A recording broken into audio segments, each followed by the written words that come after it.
thank you very much for all of you for sticking around. And again, thank you for two excellent presentations and setting the context for this green hydrogen transition. One of the themes what I would like to explore in this session is to try to explore, because again, in terms of the possibilities now, I think most of the people sitting here are believers. So we have our task easier.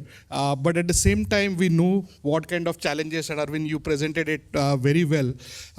One of the things what I would like to explore in this session is to try to explore what are the critical things which we want to do where there is a possibility for industry academic collaboration, because this is again something which is, there are things which are happening right now and Shaji and others will talk about it. But at the same time, there is a bigger potential is beyond 5 years, beyond 10 years, where we are going to see 10x, 100x kind of a scale up, what we have seen with some of the other technologies like semiconductors, solar, lithium-ion batteries. And there are a lot of learnings what we have right now from that, where it has taken these technologies almost anywhere from 20 to 40 years to get to that 100x scale up.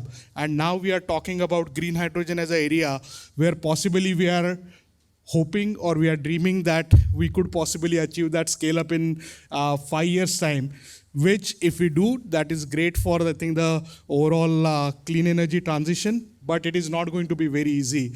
And that's where I think one of the reasons why the EnVision conference was planned was to explore, to identify these type of a collaboration opportunities. So without taking further time on this, I would like to maybe just get started with the panel. And I'll first request maybe Prithvi to come in and share some of the work which is happening at Department of Science and Technology. Arvind has already given a plug for the Hydrogen Valley platform. There is a joint fellowship done by IESA and DST for postdoctoral fellowship for looking into a range of areas right from energy storage, green hydrogen, e-mobility, and Prithvi will share some more details on that. And there are many other opportunities which are available through DST as a platform. And then I will move on with the three industry representatives, and then we will come back to Arvind for any additional thoughts. So Prithvi, handing it over to you.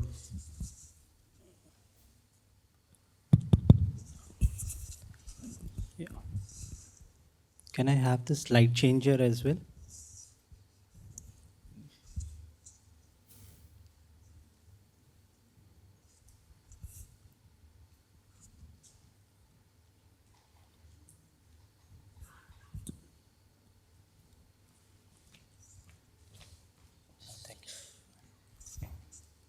Thank you, sir, for having me here. I would like to thank IIT Madras as well for bringing DST in here to share what is going on, what DST is planning. So I have come here just to share what we have done, the progress of events that we have done, and the future planning that we are into. So before starting this DST Clean Energy R&D initiatives, I would like to tell something about mission innovation, from where things started, where the DST focused on accelerating the clean energy revolution. So mission innovation was started in 2015, where all the governmental heads from different countries took part and they signed an MOU starting the acceleration for clean energy revolution. And just to explain that, I'll just use an AV to give you a better understanding in a shorter period of time what is it about.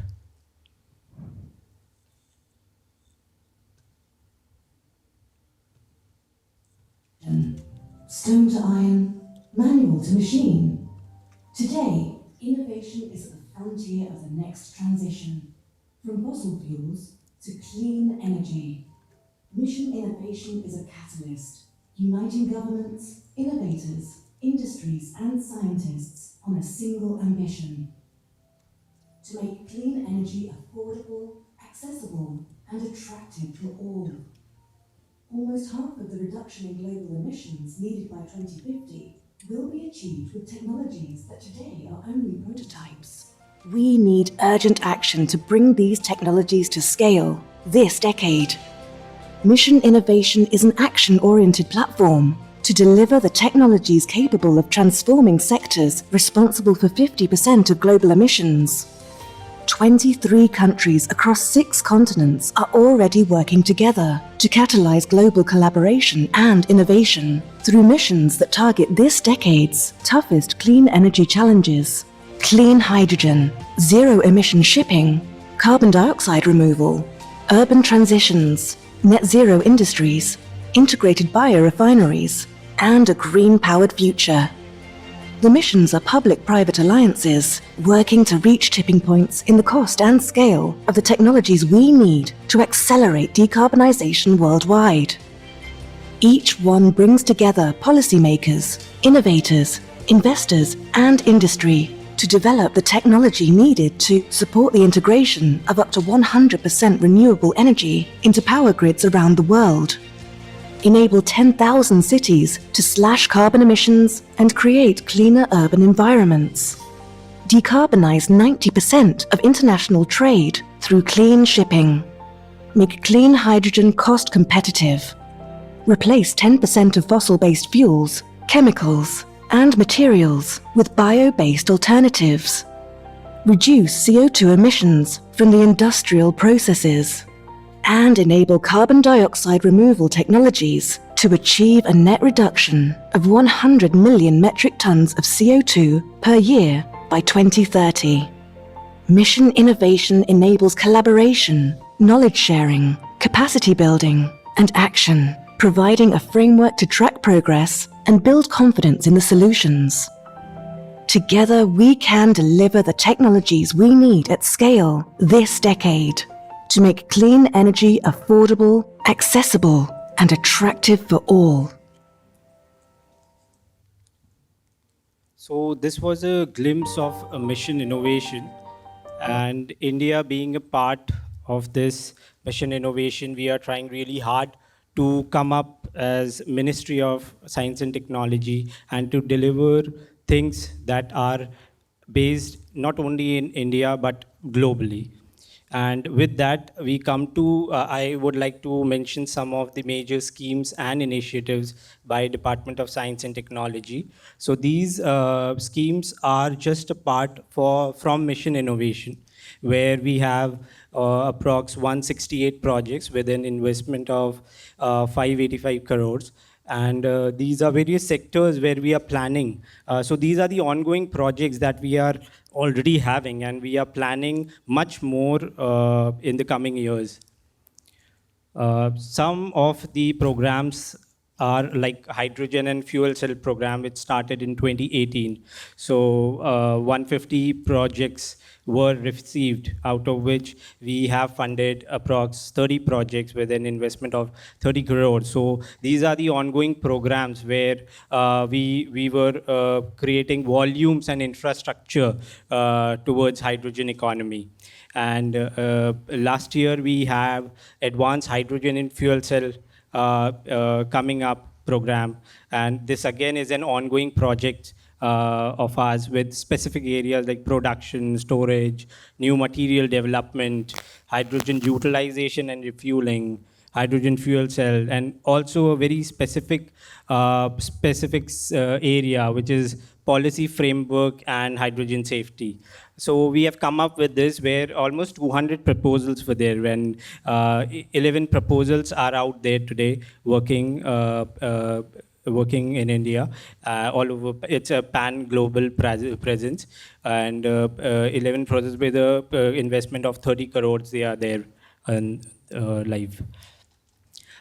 Two major consortia that DST is having is one is in DST IIT Bombay energy storage platform on hydrogen, and the other is in NFTDC Hyderabad. So this platform, these two platforms are a group of institutions like from IITs, NITs. Everybody came together to just collaborate into hydrogen, what we can do, not only in R&D field, but yes, to upscale that thing. So these two platforms are currently running, and we are getting a good response from them, and hopefully these will go to a commercialization stage or a good TRL level, as we say. Keeping it short, there are upcoming projects. The two major ones that I want to highlight today. One is the DST ISA Industry Research and Development Fellowship Program, which I think Dr. Rahul will be able to speak much more about this. So, because this is in collaboration with DST and ISA that we have come up for PhD students, for the young PhD students who have just completed their PhD or within 3 years. So they would be given a fellowship program from the government of India. Then they would be sent through industry, related to industry informed challenges. So this is all about that. And the other is the call for expression for Hydrogen Valley platform, which at the end Dr. Arvind told about. So I will elaborate on that because this is the future that we are looking at, where we, DST, is focusing on the Hydrogen Valley platform. So talking about Hydrogen Valley platform, so I just to explain what does this mean. It's basically what we are looking forward is that we are looking forward with an ecosystem or a region or an island or a geographical area where we'll have the complete hydrogen value chain, starting from production, storage, transport, and utilization as well. So currently, because we are working with Mission Innovation as an important country, and we have the support from Mission Innovation countries, so we have currently 38 hydrogen valleys all over 20 countries, and Embassy of Netherlands is working hand to hand with us, bringing in these hydrogen valleys in India. And we have on 4th April 2022, our Honorable Minister, Dr. Jitendra Singh, he announced about the Hydrogen Valley platforms. And 3 Hydrogen Valley platforms needs to be settled in India by 2030, which is achievable. And we have already started our works regarding this Hydrogen Valley. And we are looking forward with many industry collaborations and all sorts of consortia partners related to this platform. The funding opportunity for this is that the start date of this call was 3rd October in our industry R&D stakeholders meeting, which was started by Dr. Saraswat, sir. And the last date of submission to submit your proposals would be 30th December. And we are looking forward with the entire value chain, even if we have like the key players on storage or production or the industry players who are into like electrolyzer or something. So we are happy to bring that collaboration and just map it out for India along with Mission Innovation countries. The available funding for this is 90 crores for 3 hydrogen valleys, and we are looking forward with this. Just to explain this in detail, I would like to again have an AV. The Department of Science and Technology, DST, under Mission Innovation and the Clean Hydrogen Mission, is in the process of identifying and setting up 3 hydrogen valleys by 2030. This will bring India closer to meeting its commitment to go net zero by 2070. The Hydrogen Valley will demonstrate how the entire value chain of hydrogen can be integrated. This encompasses production, storage, transportation, and utilization of hydrogen. The first phase, 2023 to 2027, will develop, deploy, and demonstrate small-scale hydrogen valleys. The second phase, 2028 to 2033, will upscale these valleys, while the third phase, 2034 to 2050, will use hydrogen in hard-to-decarbonize sectors such as cement and steel. The Government of India has allocated Rs 90 crores for the Phase 1 of the project. The timelines for Phase 1 are as follows. The Department of Science and Technology invites academia and industry partners to join hands to help India in its journey towards net zero. Welcome to India's Hydrogen Valley platform, a green way of life.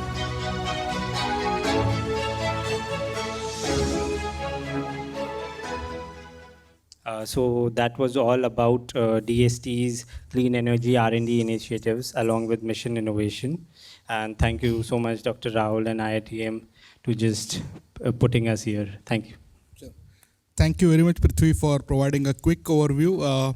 And again, at this moment, I would like to again remember the contribution and vision of Dr. Sanjay Bajpayee, who was instrumental in the work which happened on the mission innovation. I was fortunate that since almost 2015-16, when the mission innovation was getting conceptualized, we were able to actually interact with him and DST team, and the way I think the mission innovation has evolved and the role what India has played in this global partnership is really commendable. So again, thank you for that.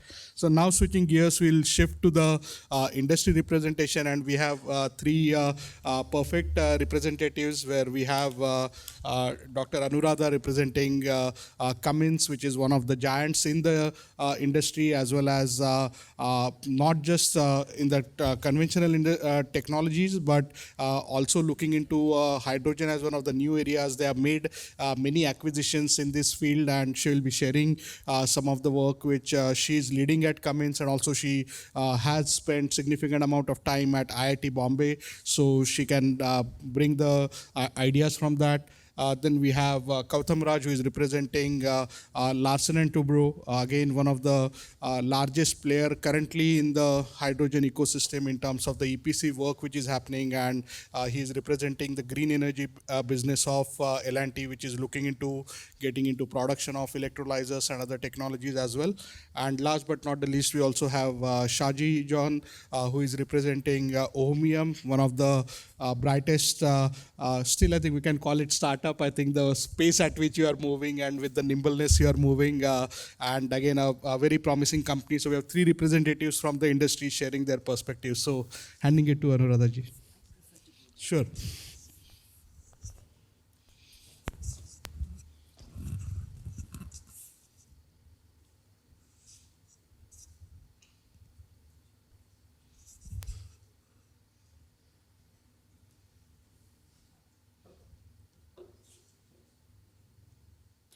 All right, thank you so much for giving me this opportunity. And I've been listening, and I think it's going to be tough for us to have any discussion because most of it has already been spoken. And Professor Arvind, after you have spoken, I think all my points have been taken away. So everything is going to be repeated.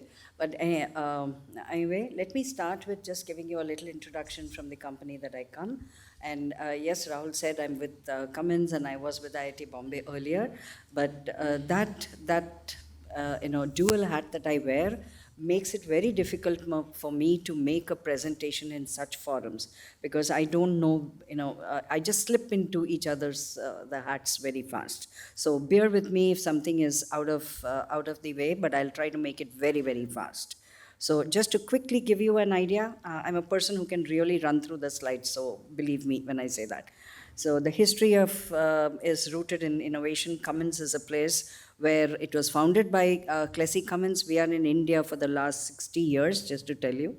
So Clessy Cummins and W.G. Irwin are the ones who believed in the power of ideas, and they shared a vision and they started Cummins. Quickly going, our mission is, of course, to make people's lives better by powering a more prosperous world. We are in 190 countries. Huge amount of global employees. In Pune itself, we have we have our Cummins Tech Center. We have over 2,000 engineers working. We have, as I said, about 100 years of industry leadership, 60 years of which is in India. We have 5 operating segments, and engine, power system, components, distribution, you all are aware of. We are also into new power, and that's where the the hydrogen generation comes into, hydrogen generation and utilization comes into. I thought this was a very important slide, which I wanted to show you, that we have Planet 2050 aspirational targets, where we believe that we want to make the communities better, but more importantly is doing our part to address the climate change, where we want customer success powered by carbon neutral technologies, and that's where again this comes in, as well as that address the air quality, carbon neutrality, and near zero pollution. And then we of course want, even in materials, we want to use the natural resources in the most sustainable way.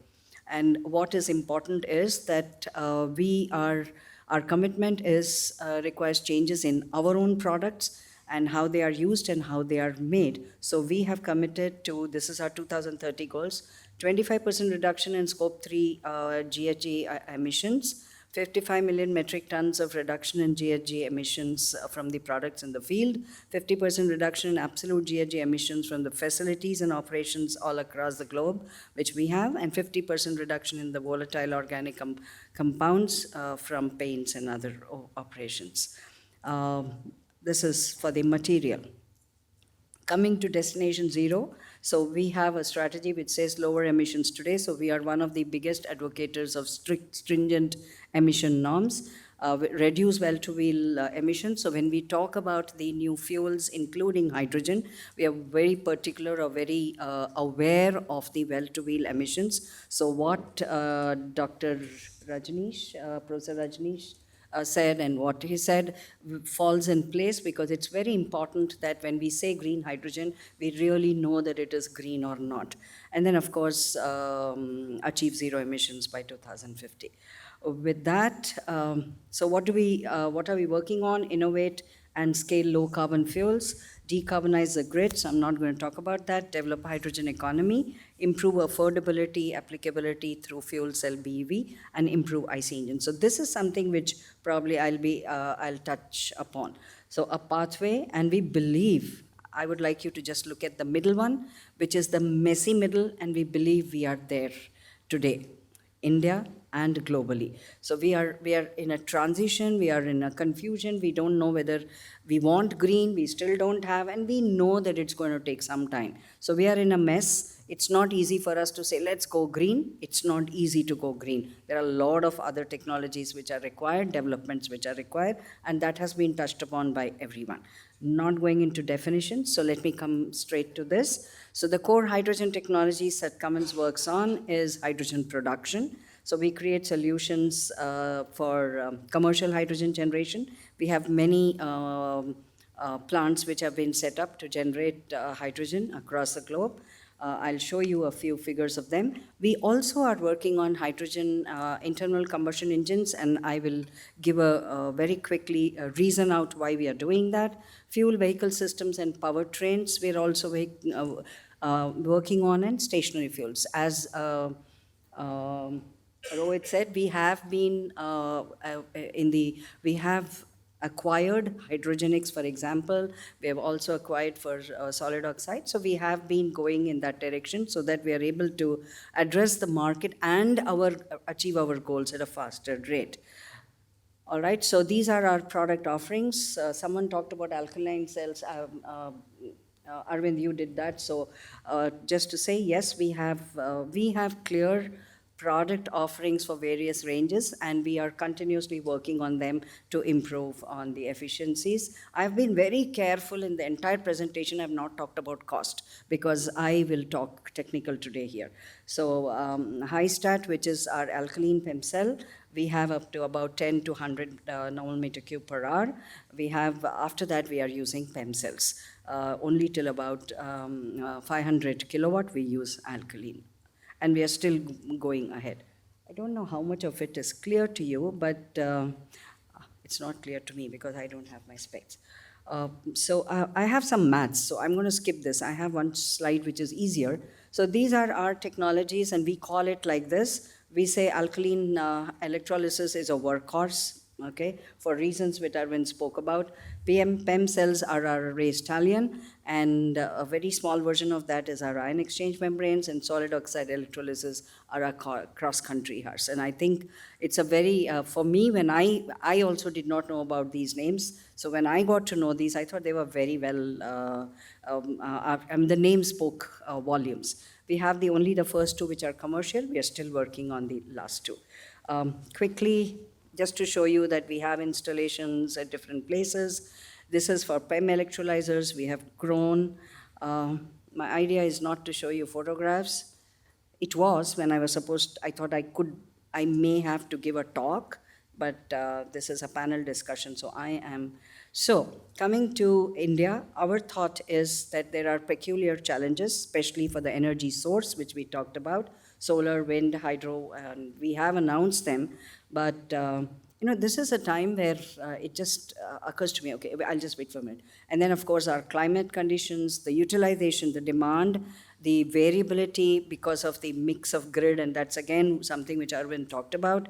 Cost sensitivity, our country is much more sensitive despite the fact that the awareness for green is increasing. And then we have some space constraints also. This we are aware of. This is something, again, we are aware of, government policies and support. What, I'm not going to talk about. So we also talked about the 3 markets. I'm going to skip this. Now let's look at this maths. I just want you to have a look at it and understand what, the same thing which Arvind and Rajneesh said, I'm just going to say it in a different way. So 1 kg of hydrogen is, it's a very light one. So it's about 11.1 normal meter cube, which has about 33.3 kilowatt hour LHV, and this. It has a very high mass density, but a very low volumetric density, we know that. Let's look at the production of water from water electrolysis. So it's about 5 kilowatt hour per normal meter cube. Power, 1 megawatt electrolyzer, 200 normal meter cube, and the hydrogen is about plus minus 18. The energy required is plus minus 55 kilowatt hour of electricity for 1 kg of hydrogen, which is so much. And it requires 10 liters of DI water. Power production from hydrogen PEM cell at a 50%, I've just taken is 1 kg of hydrogen will give me 16 kilowatt hour. All right, so I spend 55 kilowatt hour of electricity, I get 1 kg of hydrogen, and I'm able to get back 16 kilowatt hour of electricity. If the electricity is not green, then we know what is happening. And the definition of our green continues to give CO2 as per what Dr. Rajneesh said. I really like that, and I thought that calculation should be coming in here. Now, this is my key slide where I want to spend some time. So, few thoughts. Stringent quality of water is required. Now, this is something which I was thinking and I wrote in the flight, so it might not be in the order that we are looking for. So, stringent quality of water, as said earlier, is required. Almost pure, low conductivity, requiring water purification system. Alkaline may require slightly less stringent, but other constraints are there, as we know of the IAPEX. Large quantities of water, therefore, are required. 9 kg of DI, equivalent to about 11 kg of feed water, and if it's saline water, it's about 12 liters per kg, sorry. So membranes, catalyst, indigenization, low cost hydrogen purification, low cost with less wastage of water, because when we looked into, okay, so much water, no water is used for cooling. So that actually leaves us no option for improvement in the technology. Fuel cells which can make use of less pure hydrogen. Every 0.0001% of improvement in the purity is going to cost us very high. So these are R&D areas which I know Arvind said membranes we need not talk about. The fact is, I feel that we need to think very, very differently. And this is where, before I go to my next point, I want to answer a question which was asked on why is it that we are not taking technology from our country itself. The reason is we have very good target settings. We don't have a roadmap. All right. So what happens is when you don't have a roadmap, for example, if from BS4 to BS6 we jumped, did the academia have any idea that they have to prepare for it? They didn't have any idea for it, right? So how do they do it? Now, 2018 was when the first projects, 130 crores or whatever were given, right? I was just thinking, which academician who has not already reached TR5 or 6 can give a technology within 2 or 3 years? It's very difficult. And therefore, those who have already, and that is why we are okay with taking the technology, because we want to move fast in our development. But if you look at the academia side, they need time to do research, sometimes some roadmap. But at the same time, the Indian industries, the statistics say the amount of expenditure investment that they have done in the R&D within the country is less than 1%. As against the other countries which are 2% and 3%, 4% at some places. So, I mean, all these factors are important, and I think academia has stepped. This is where I wear my academia hat, and I must tell you that I think academicians work very hard. We just need to give them a roadmap. We need to tell that this is what you have to start working and give them a time limit and say, okay, not 1 year, not like the way industries go to them, I go to my own institute, IIT Bombay, and say, no, I want this in 3 months. It's not possible. It's not possible. We know it's not possible. So let's be, from both the sides, I think we have to walk a few steps together and meet somewhere. All right, coming back to this, therefore, accepting that we are in a middle mess or current transition mode, I believe very strongly that the, the, the demand side, the consumption side, we have to be very careful. We cannot go to the highest end of the technology expecting everything to be perfect. Okay, hydrogen ice can play a role as it has higher tolerance for impurity in hydrogen. The additional cost, as I said, incurred for purity of the fourth decimal point can be avoided till a low-cost purification is developed. I'm not saying the end is still that only, but we must have a transition roadmap. Hydrogen generation with partial decarbonization, again, it could be use of blue, gray electricity, CCO, SMR, Hythane, even that is a decarbonization method, 10%, 18% with methane. And why do I say this? Because we can't wait for green hydrogen. We need to develop the infrastructure, the consumption pattern, all that technology also has to develop. So let us start with hydrogen from the sources like decarbonized sources, and let us also continuously decarbonize. That technology needs to be developed. And I believe if academicians have to work on something immediately, I think it is the carbon sequestration path. That is absolutely necessary because that's the most expensive, and we must find ways of reducing the cost. And it's going to be very, very tough if we don't do that. These help,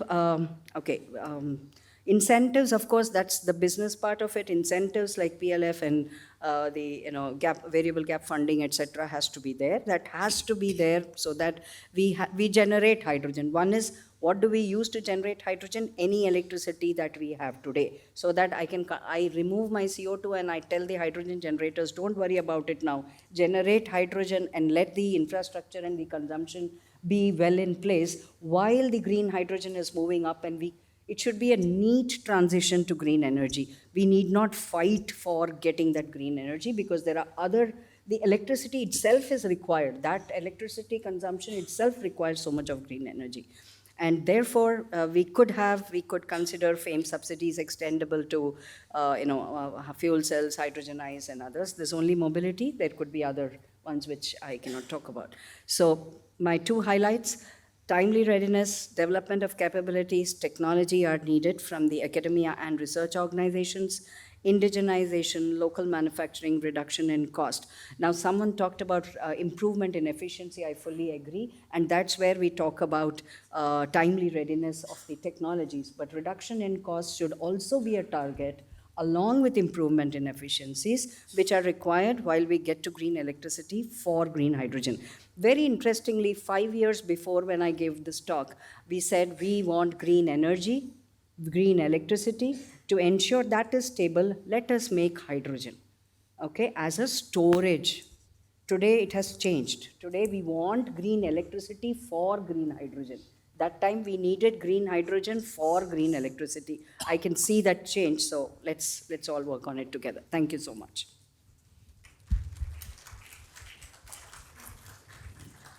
Yeah, thank you very much, Dr. Anuradha. Excellent points, and you covered a wide range. You really ran through the slides. So again, congratulations for that. So now we have Kautam Raj, and he will. I think Kautam Raj doesn't have any slides, but you have already seen some of his slides from Arvind. But anyway, he will share the L&T's perspective and how L&T is looking into the green hydrogen. So. Thanks, Rahul. First of all, I would like to thank IIT Madras Research Park and IESA for inviting L&T to be part of this conversation. I think excellent talks from the morning from multiple different speakers, Arvind, ma'am, and from DST as well. Today, I would like to, for this particular round of discussion, I would like to focus on the why. Why the country needs to think about hydrogen, why the industry needs to think about hydrogen, and more importantly, I want to focus on why people in this room, for example, the academicians, the technologists, and people in industry who are focused on technology should think about hydrogen now. The first thing, when I was in Niti Aayog in 2019, we started thinking about green hydrogen. The world was thinking about green hydrogen. We also wanted to think about green hydrogen for two reasons. One is we were very much worried about energy security. And our worries turned out to be true in the last 2 years. The energy security became a huge challenge all over the world. Thankfully, because of certain impossible combination of factors, India was relatively safe in this very tough energy security situations. We were importing large proportion of our energy in form of fossil fuels, primarily liquid and solid forms. Even coal, which we find a huge asset for India, still we import them. That is one factor. Second factor is the future of India's industry. So steel is the fulcrum of Indian industry, automotive is the fulcrum of Indian industry, and fertilizers are also an important part of Indian industry. Unlike most other countries, what we found is India is one of the only country, or possibly the only country, which is going to grow in these supposedly sunset sectors. Steel, we are probably going to double. Our government targets is we have to triple our steel capacity from 120 million tons to 300 million tons by 2030. Are we going to do this by coal? The steel is a 40-year investment. If we do it by coal, after 2030, are anyone going to buy steel made from coal? After we make steel plants with coal, it's very difficult for us to convert them into green hydrogen. So we have to think about that now. And that is something which started us to think about hydrogen, and we had large discussions about which kind of hydrogen, which type of hydrogen, so on and so forth, and we decided green hydrogen is something that we should propose. This is why the country and the industry should think about green hydrogen. That was our perspective. Secondly, the reason why people in this room should think about green hydrogen is, yes, Arvind was right. Solar and batteries, we missed the bus. But in hydrogen, from electrolyzers, dryers, analytics, data, there's a huge gamut of devices, power electronics, even simple machining plates. There are huge opportunities. Globally, this green hydrogen industry is not so mature. Still, things are evolving. There is significant potential for increase in efficiency. There was someone who talked in the first row about the importance of increase in efficiency. That is the whole game changer. I think the potential to improve efficiency is imminent. We can see 5 to 10% improvement in efficiency in next 5 years across the range of technologies. That would change all the economics that we did in Niti Aayog or in Rocky Mountain Institute in Bloomberg are based on current efficiency scenarios. And after last 1 year talking to academicians like Arvind and many others, startups, and even companies like Cummins, all of us strongly believe the electrolysis efficiency is going to improve. When that happens, the LCOH, levelized cost of hydrogen, would change. Hopefully, it will change. But of course, there is, as Rahul says, there's a real need to do projects next 5 to 10 years. We cannot just talk in presentations. We need to do projects, we need to learn, and more importantly, I strongly feel there's a huge potential for innovation. And people in this room probably can make it happen. And another problem Rahul always talks about is talent. There is a huge demand for talent in green hydrogen. And at L&T, we have probably 300, 400 positions at any moment for any kind of hydrogen technologies. So I welcome all of you to think about making hydrogen your career, and also really India has a potential to innovate in green hydrogen, possibly scale up after that. Thank you. Thank you very much, Gautam. I think you gave a good idea. I think next year, maybe to EnVision, we should add a job fair on the sideline of the event. But you raised actually quite a few points, and you reiterated one of Arvind's comment about we missing the bus. But one thing I would just like to again mention is I mentioned this yesterday in my talk that lot of time when we do these type of a panel discussions talking about one technology, we tend to focus on only that and suddenly start thinking, oh, that's the only thing we need to focus. But this is not about just one bus being there, right? There are things which are happening, yes, as compared to China, we are 20 years behind in solar, we are 10 years behind in batteries. But right now there are manufacturing getting set up in Poland, in Vietnam, in Europe, in US, where we are maybe 2 or 3 years behind. And if we put all our collective abilities as academia and industry together, then I strongly feel that we can catch up. So let's not concede the fight while the match is still on. We are in maybe first 10 overs of a test match, not a T20 match. And even in T20, we have seen even after 10 years, the game changes. Anyway, without further delay, I would like to invite Shaji to share some of the exciting work what he is doing with Ohmium and your outlook.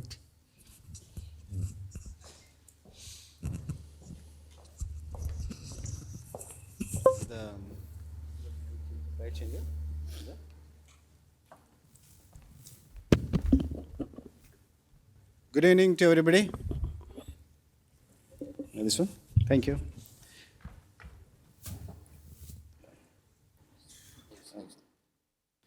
Thank you.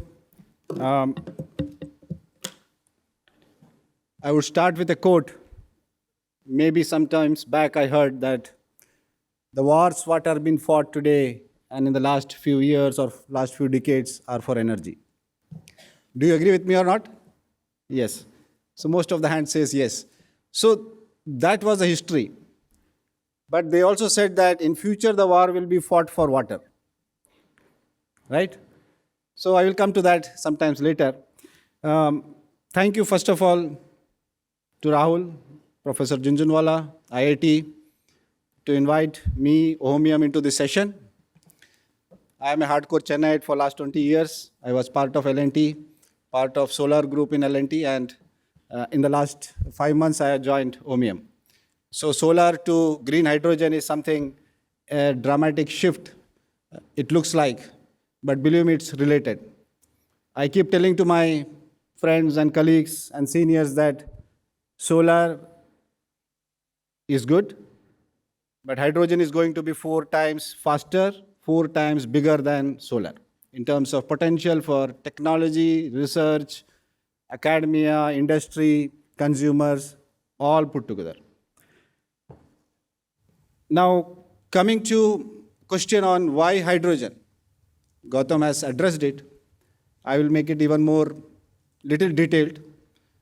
Today, our energy sector, if you see what energy you and me are consuming, whether it is when you are living in your home, whether you drive your car, whether you buy some products from industry, put together whatever energy we consume, 18% of energy comes from electricity. The world is producing 18% energy through electricity, but 82% energy is still not electricity. So, solar will solve your problem for 18%. 82% will still not be solved. That is a simple reason why there should be something to solve that 82%, and that many of us believe is hydrogen. Whether to tell it green hydrogen, gray hydrogen, black hydrogen is a debate, but hydrogen is that molecule which will solve the problem of 82% which is missing today. Now coming back to the quote, the war was fought for energy and it will remain because lot of energy is needed. If we all want to grow ourselves individually as community, as the country, then we need energy. That's how the GDP can grow. There's no other way. So there is no debate that energy has to be there and it will continue to grow for manifold. And for that reason, any form of energy is welcome. There is nothing that we have to eliminate some form of energy immediately, or whether we have to eliminate gray hydrogen immediately. We have to only go for green electricity or green hydrogen. There will be a mix, like Madam told, Anuradha Madam told, it's midst of a confused state of transition from gray, black to green. And that let it remain like that. So coming to my topic, I think this I have already covered that why hydrogen is needed.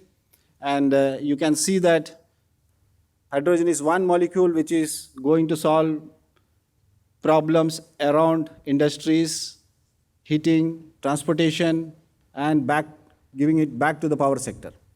So that is the importance of hydrogen, why it is required to boost the economy globally, as well as to make the reduction in the carbon footprint across the globe. And the most important thing what Gautam touched upon is the energy security. So if you see the center point of this slide, it shows that around 40% of 42% of our energy need today in India is imported. That means you are dependent on other countries. That is the reason why the country took a cautious look at whether it is the right way to go. Should we still import it, or should we make us 100% independent of energy from outside the world? It may be difficult, but green hydrogen is one way, or hydrogen is one way of reaching towards that independence in energy security. We have seen that what is happening to some of the European countries, how dependent they are on Russia, Ukraine, and the war is troubling. Many of the European friends among us, people like us, has to have a cold bath in the winter in the next 2-3 months. That is what my CEO, Mr. Arne, keeps telling. That is the situation where they don't have energy, they are rationing energy, and if they have to go for cold bath, that be the case. So energy independence is one driver, major driver, which is going to push hydrogen. Some of the countries across the world, today morning in the news I read, Canada has come up with a good booster for hydrogen economy. They are giving subsidies for setting up hydrogen projects and green ammonia projects in Canada. So that was the latest news, not covered in this slide. But in this slide, you can see how countries like USA, India, Europe, UK are driving the hydrogen economy, what they are doing. To give a glimpse of it in terms of number, today we are producing 80 million tons of hydrogen, and you can see on the bottom left of the slide that 80 million ton has to go to 700 million ton, and theoretical maximum is 1600 million tons. So anywhere between 700 to 1600 will be the number which we can see by 2050 what world will be on the green hydrogen. And it will mean that 2 to 5 trillion investment or business will be available for the entire community. Another way of presenting it, like I told, 80 will go to 700 to 1600 million tons. You can see the color bars. It is today more industry-driven consumption of hydrogen, but in the days to come, transportation as well as power industry will and buildings will start coming into consumption of hydrogen. Some of the segments are already viable. We heard from Professor Arvind that today the production cost is around $6. So anything above $6, which is already there, are the market clearly available for the hydrogen industry, where you can go and sell your electrolyzer, hydrogen solutions, anything what you want on the hydrogen. But the major volumes are going to come on the center part, what you see. And those are where hydrogen cost has to be $2 or below. So we have a path to cover from $6 to $2. You got a glimpse from Professor Arvind's presentation, how that can move from 6 to 2 or 6 to 1, he showed. 3 major things: electrolyzer cost, energy efficiency. If these three things are addressed, we will be soon hitting that $2 number, which means that major portion of this volume can be addressed with hydrogen. Because without economics, nothing works. 10 years back when I started solar was around 18, 19 rupees per unit.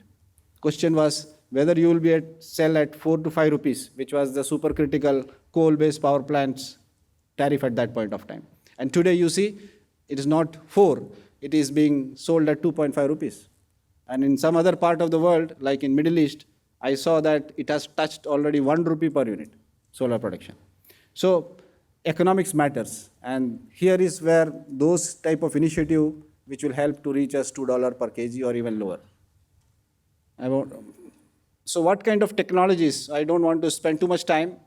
Like Madam Anuradha told, while hydrogen is being scaled up, let there be some research and changes in the application side so that it can be easily adopting the hydrogen whenever it comes. So whatever hydrogen is available today, adopt it, use it by modifying your cars, trucks, etc. so that when green hydrogen comes, it will be fast transition into green hydrogen consumption also. Ships. We heard a news few times back that first ship which will be fired by ammonia will be in place. So that shows that shipping industry is also going to be one industry which is going to use hydrogen converted into ammonia and ammonia-fired ships. In power sector, batteries will solve the problem for hourly storage, but when it comes to seasonal storage, hydrogen will be one solution, apart from the pumped hydro. Green steel, just now we touched upon the green steel, that why green steel is important. Gautam has talked about it. We believe that once the green steel cost is hitting somewhere in the range of 400, 450, that is the time when green hydrogen-based green steel will also become viable. Coming to ohmium, it's a purely, you can say, a passionate drive from our promoters, Mr. Arni and our CTO Chok, believe in India that in India we can make electrolyzers. And today, in 2.5 years, we have a 500 megawatt capacity in India, and major supply chain is developed in India. Indian automobile sector has been thoroughly tapped so that we get reliable and cost-effective components. And we have started making machines, which are, you can say, it is 90% indigenized. So it is not a talk, it is not a dream, it is a reality today. We have almost more than half of our people sitting and performing the R&D. That is the level of focus we are giving on R&D, and some of them are in your campus. Maybe most of you know that. And some of them are in Bangalore. And a very small lab is there in US where, like Arvind told, which cannot be researched and developed in India, which are the membranes and coatings, etc., are being done in US. But our effort will be there if we can bring it to India if possible. We will see how the support of infrastructure and policies comes through on that side. I will not touch too much. I will give only 3 features. Number one, when it comes to, we are a very PEM-focused company. We don't have any other product. So the PEM technology, we have three features to highlight. Number one, it can easily handle the fluctuations of solar and wind, whereas alkaline cannot. That is one best advantage of the PEM. Second is the footprint. It is half the footprint of alkaline. And today, you know, the land is not cheap. It is not easy to get land. So the footprint is less. And we have a design, which I will show you in the next slide, where you can see that footprints are further effective by our multiple stacking concept and design. And third most important feature of our machine is its human scale, which means that it can be produced easily, it can be installed easily, because they are in the size of an industrial refrigerator or size of a small car. It can be easily handled with a forklift, what you saw in the previous slide. Just a forklift is needed. You don't need a large crane to handle it. So it's all human scale. And number two, it is plug and play. That means most of the balance of system complexity, which Professor Arvind told, that so many components are all built up in this 6 vertical, what you can see. It has its own water purification, it has its own power electronics, power distribution, electrolysis vertical, and telemetry and cooling. Everything all including plug and play model, where you can only give 415 volt AC and water available in your tap, and you will start getting hydrogen at purity of 99.999 and a pressure of 2830 bars. That simple it is. This is the roadmap of our technology development. We are today at Mark 1, but with help of the bright engineers in our team, we are going to go to Mark 2, which is next generation, and then to Mark 3. This is what I touched upon. By vertical stacking model, we can further refine the footprints so that this energy dense and intense machines can be installed any part of the city, in any part of the factory, so that you don't lose your land bank. Some of the innovation which we are already doing with IIT Madras, like I told. Second is Sekri in Karakudi, and we also have a university tie-up for more deeper research in materials of PEM. I think, thank you. I will take more questions later, but for the time being, it is good enough. Thank you. Thank you very much, Chaji. So excellent. I think between all of you, I think you have covered the technology landscape and what is happening quite well. I think Kautham and others have also talked about the need why we need to do it. So now just the third question remains is how. And the last one is when. But I feel that again, one of the things, the reason why we ended up missing some of the earlier opportunities because we kept on sort of waiting for some magical price point for those technologies, and there was this sort of a notion that India maybe in a long term will be a market, but right now India is not a market, so we cannot get into this from the manufacturing side, other things. So it's really great, Shaji, to see the Omium taking the lead and maybe initially supplying internationally, but I think soon you will have enough demand in India. So what are the specific maybe 3 things which you think we need to do individually as well as maybe collectively to try to make sure that we build this capacity? Because again, when it comes to 2030, 2050, I think what will happen, I think is very clear right now to everyone. I think there is not much debate of 2030, 50, or even yesterday I heard someone talk about 2090 kind of a thing. But the question always becomes is what you do in next 6 months, 12 months, 24 months, 36 months. If you keep on waiting for something to happen, I think Anuradha ji mentioned it very well that we are excellent in terms of setting the target, but not in terms of the roadmap. And then we run out of time for reaching the target and then the goalpost gets moved on. So how do we avoid happening in the green hydrogen area? Because here it looks like, at least in terms of why we should do it, I think there is a not much debate on it. So can you share your thoughts?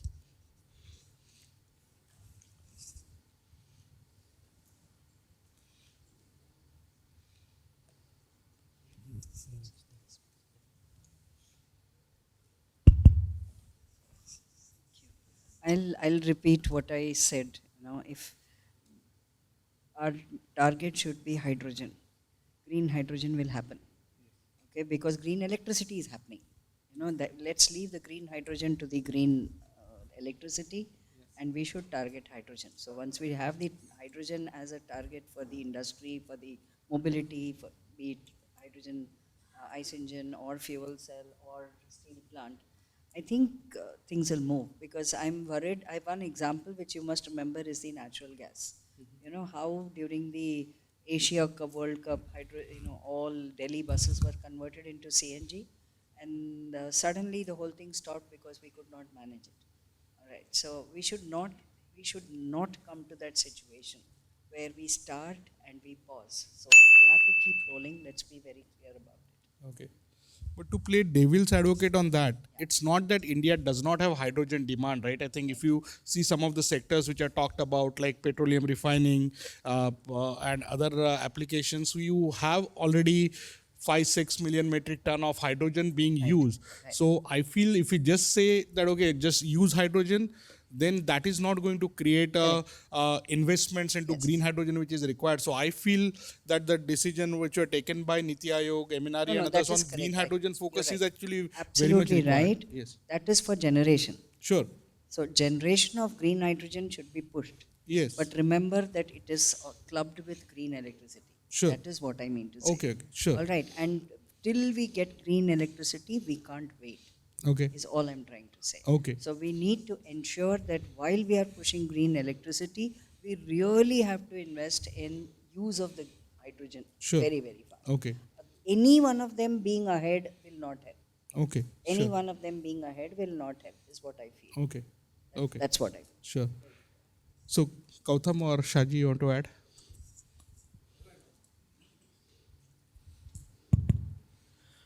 I think just to reiterate what ma'am said, in a different, we need to do projects.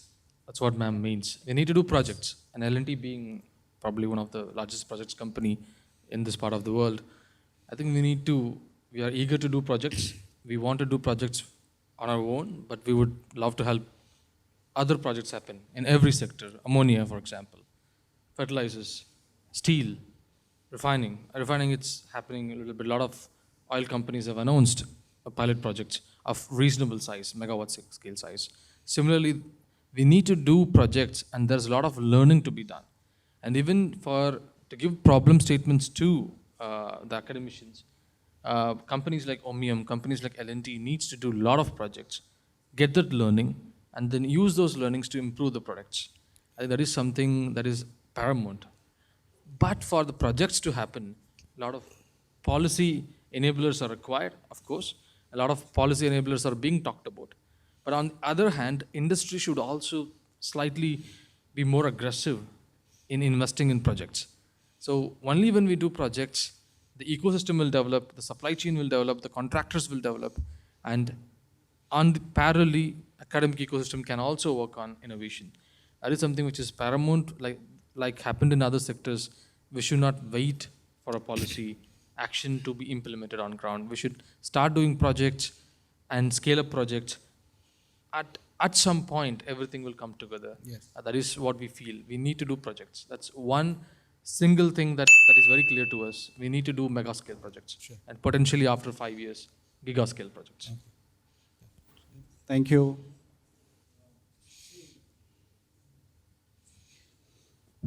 Yeah, it's okay. In my view, what Rahul you asked is whether we should wait or whether the country, industry should jump into this and get started, right? As OMIUM, yes, our leadership has shown that commitment 2.5 years back, without even waiting for policy, without even waiting for industry, because we sense that this industry is going to come. All waves were towards pointing at that. So we have invested thoroughly into both research as well as in terms of capacity. Now, today, if you see, the bet was right. At this moment, what I am seeing a demand-supply gap. In Europe, people are demanding electrolyzer and hydrogen projects, but there are fewer players to fulfill that demand. So there is a demand-supply gap, which means that more players can get into this, whether it is a electrolyzers, whether it is a project company, whether it's a developer company. Now, as on today, what we are handling is gigawatts of inquiries. In India, it is less, small, but cumulatively less capacity, but in some other countries, what we are handling is multi-gigawatts. Each project's in the size of gigawatts. Yeah. So enough demand is there. Yes. So this is a time where entrepreneurs should come forward, get into areas which Dr. Arvind has already told. What are the areas for innovation and optimization so that we get to that efficiency level, that cost reduction level to make it even more scalable. Sure. Yeah. It's the right time. Yes. And one thing I think which has probably helped, I think, globally and particularly in Europe is that with the increase in the natural gas prices, the grey hydrogen has become now much more costlier already than green hydrogen. So it's not that we have to wait for 5 years for green hydrogen to become cheaper. I think Russia has helped immensely the industry by what has happened with the grey hydrogen prices. So that is something, yeah. Yeah, so I would like to add to Saiju Mohan sir's saying that more players need to come in, and as government we are looking forward with it. So I would like to share just a recent meeting, like we were having a PSC meeting where Dr. Saraswat was taking care of, and it was based on magnesium. So all the industries are there. They are doing their work simultaneously. Everybody is doing their business. Researchers are doing great work. So what happened that that meeting was called because there was one researcher and the industries are getting, let's suppose, an X amount, and that person was doing it in a half cost. So at that point of time, we decided that we should call the industries and we should have the academic institutions as well, where they will share their knowledge, what research they are doing on. And that collaboration right now is doing really great, where not only the funding, see, funding is there, but the problem is like more players need to come in and the collaboration needs to go ahead. And I say that it's we need to aim above the mark to hit that mark. Okay. So that is what we are looking forward with. Okay. Yeah. So now I'd like to go to Arvind to hear his thoughts based on all the other panelists, what they have said. But also I'd request if in the audience, if you have any questions, then please raise your hand so that you can get your mic, because I have been given a hard stop at 4:30. So we have additional 5 minutes. So I have a bunch of questions, but yeah, okay, I'm already seeing from audience. But Arvind, I'll give you your 2 minutes to share your additional thoughts. Yeah, great. I think probably we need to invest in the mic wire delays actually. So I think for everyone it delays a bit. So anyway, I think there are a great bunch of discussions happened between all the panelists. One thing I completely agree upon is step onto the action straight away and not talking too much, right? And for this, let's say there is a plan for 2030. This is going to be the gigawatt of electrolyzer going to be built. And there are something that companies are already doing to do it. And if you can identify the gap that we will have to really fulfill, and let's see that gap, some of it can be fulfilled by academicians, some has to be policy, some has to be the implementation issues. And once that gap is clearly identified, I think academicians will play their role. And that comes to the point of the word roadmap that we will have to clearly lay out.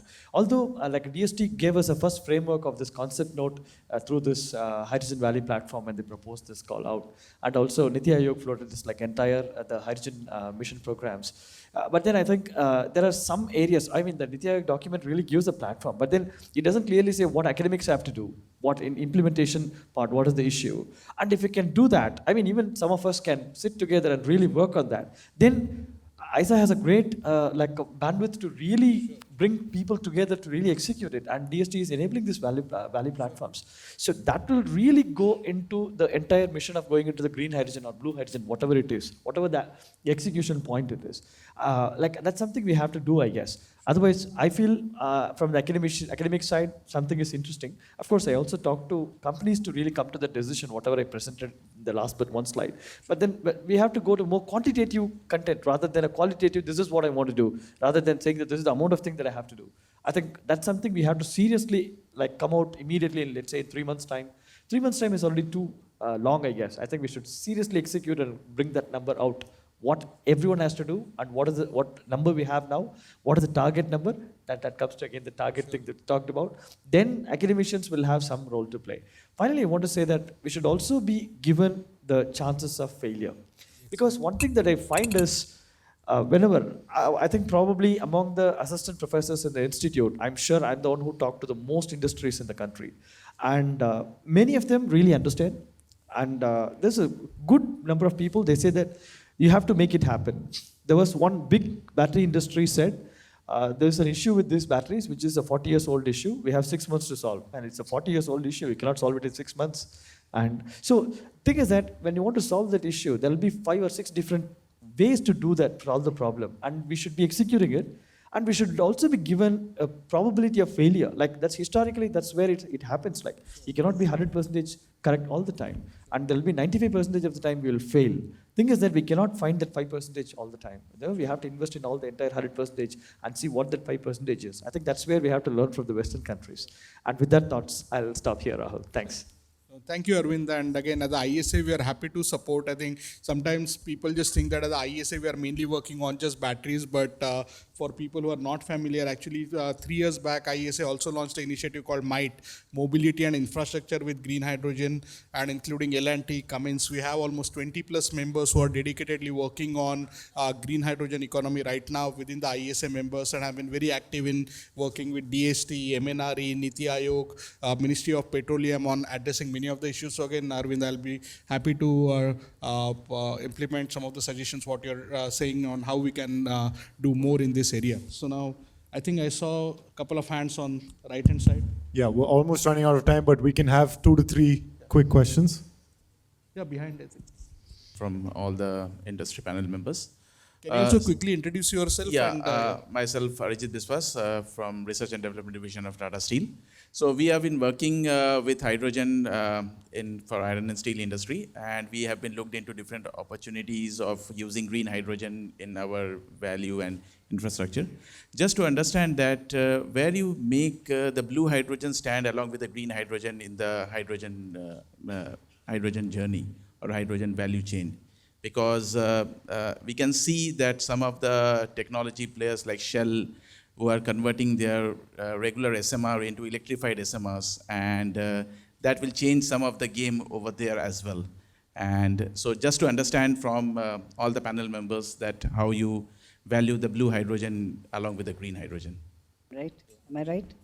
So what is, I want to be clear, what's the definition of blue? It is with CO2 sequestration. Although Arvind expanded the scale and he also used the I think electricity from fossil fuels also included in that bucket, but it's slightly controversial. Yes. So, okay, let me address the definition which says CO2 sequestration. Let me not get into that. Okay, but I think that's what I've been saying. While green hydrogen is the final one, till we have coal with us and we have carbonized fuels with us, CO2 sequestration plays a very important CO2 capture. What we do to it, let me not say sequestration. Capture plays a very important role. And if we can remove CO2 and as much as we are using, if we can remove CO2, I think it's a very good start. I would believe it's a very good start. I would give it equal ranking. I would. I don't know what the others would do. Okay, if you have blue hydrogen, why not use it? That's the way I'll put it. But that doesn't mean, actually, that is only an implication for what is the original source from which you are removing that CO2. That has to be reduced. That's a different thing altogether. But if you have the option of removing CO2 and using that, why not? The way I would just like to add, and many times when this type of question is asked, it is asked as a blue and green as a competition between each other.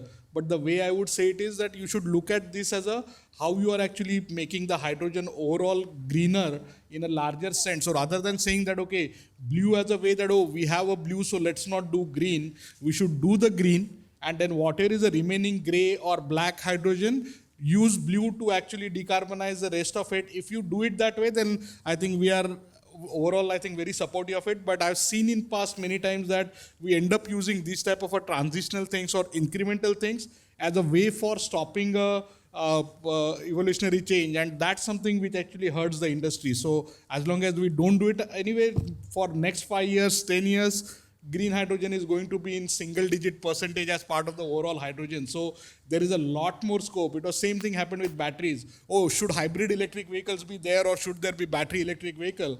Both could have coexisted very easily. And it is not necessarily that battery electric vehicles and hybrid electrics are competing for same market share. The hybrid electric vehicles could have actually enabled greater decarbonization of the transportation sector while the battery electric vehicles were taking off. So, yeah. Yeah. Announcements, green hydrogen announcements in terms of investments, it appears to me like this is a big boys club. So it's only going to be like 5 or 6 major players, maybe 10. I mean, of course, it will come to 5, 6 pillars. I mean, maybe because of the amount of capital that is required. So is there, if an aspiring entrepreneur wants to get in, should they even get in, or if there is an opportunity, where will it be for the entrepreneurs? Because of course, IITM, there are so many entrepreneurs. So on their behalf, just wanted to know where the opportunities actually lie. Shaji, you want to go ahead? We believed that opportunity is in PEM electrolyzer, so we made a bet on PEM electrolyzer. But nevertheless, as an entrepreneur, you can have multiple options.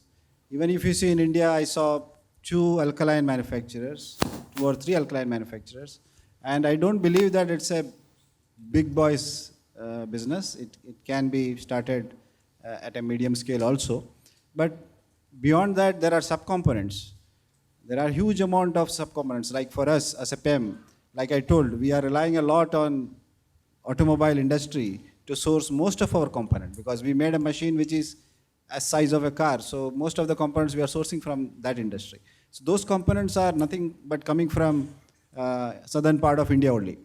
So you have opportunity to participate in those kind of sub-component supply chain business also as an entrepreneur. I just want to add here, I think we are forgetting one more definition of green hydrogen, that is through biomass gasification or that. So let's not forget that. That's also I'm not saying you should or you should not, but I'm just saying let's not forget that is also green hydrogen.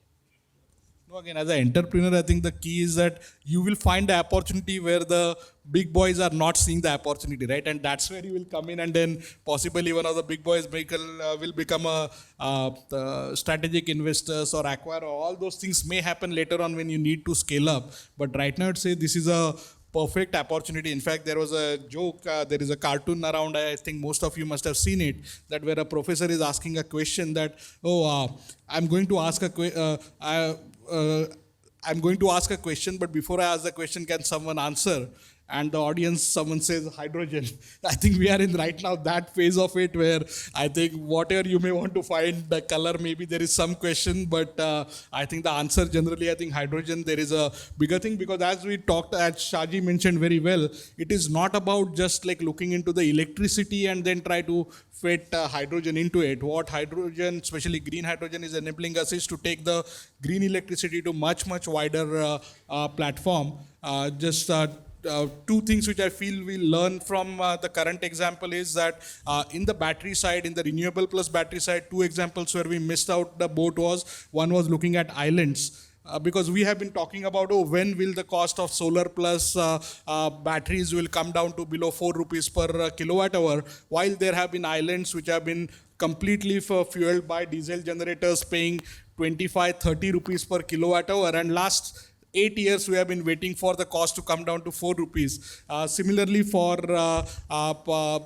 some of the other areas, we have been waiting for these artificial price targets. So my just one request to all the participants is, it's great to have the $1 target, but let's not keep on reinforcing that too much, because I have seen these targets end up creating actually barriers for implementing projects, which I think we desperately need right now, and we should move towards getting this implemented. And IIT Madras Research Park has done excellent way forward in terms of implementing many of these technologies. So I'd give final word to Professor Junjunwala. No, I had a question. We have been pretty much focused on getting the green hydrogen or whichever color hydrogen.